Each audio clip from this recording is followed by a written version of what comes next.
Good evening. It is an honor for me to be here today before His Excellency President Masoud Barzani, Speaker of the Council of Representatives Mohammed Halbousi, President of the Kurdistan region of Iraq Nechervan Barzani, and Prime Minister of the Kurdistan Regional Government, Prime Minister Masroor Barzani. I would love to thank Dr. Rhodes and the AUK Board of Trustees for allowing me to speak today. But make no mistake, the true guests of honor tonight are you, the graduating class of 2023. Today's graduation is the culmination of years of hard work, dedication, and perseverance. Graduation marks a significant milestone in your lives, a moment when you transition from the hard work to the vast unknown of the real world.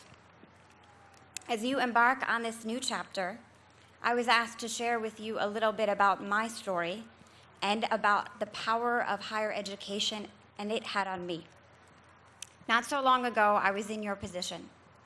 Graduation was an emotional day for me and a momentous day for my family. Like some of you here, I was the first person in my family to go to university and graduate. I am the daughter of immigrants, and I come from a traditional Muslim family. My mother's choices were limited. She had an arranged marriage at a young age and missed the chance for a higher education. I came to believe early in my life that a higher education would be my ticket to freedom, my ticket to choices.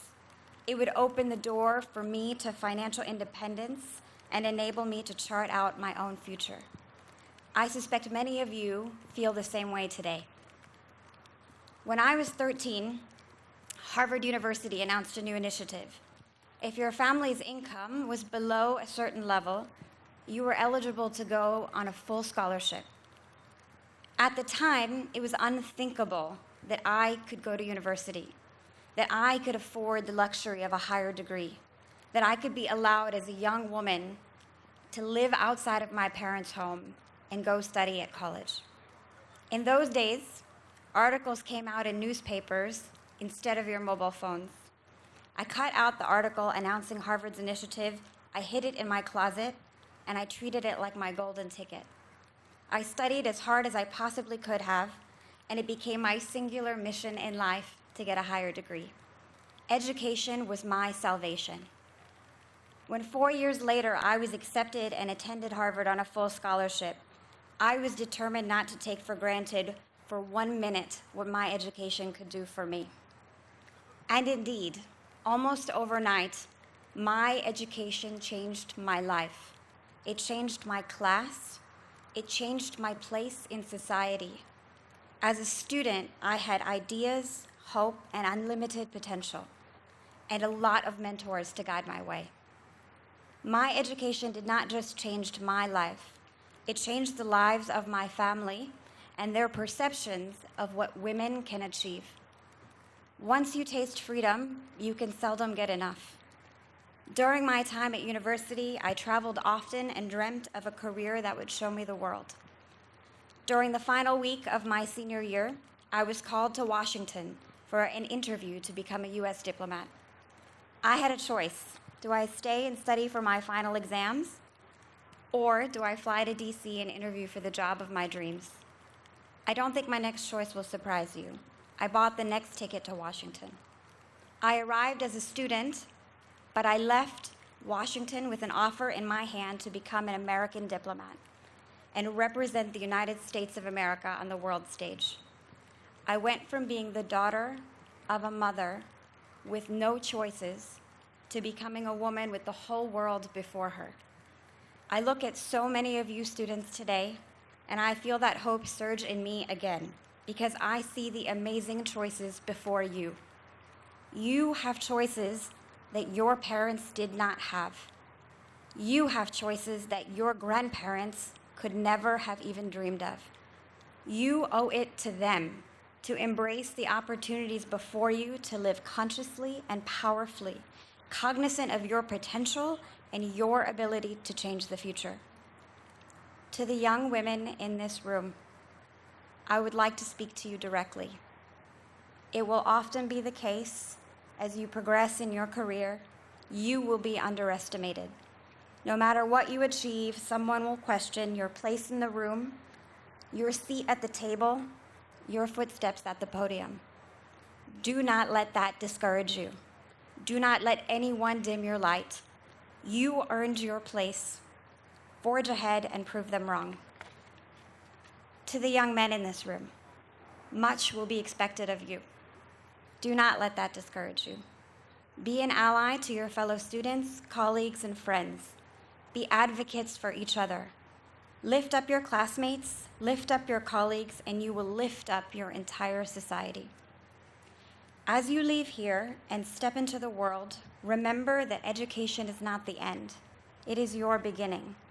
It is your door to the choices that will define the rest of your life. Embrace every opportunity to learn and engage in meaningful conversation with those who have different perspectives.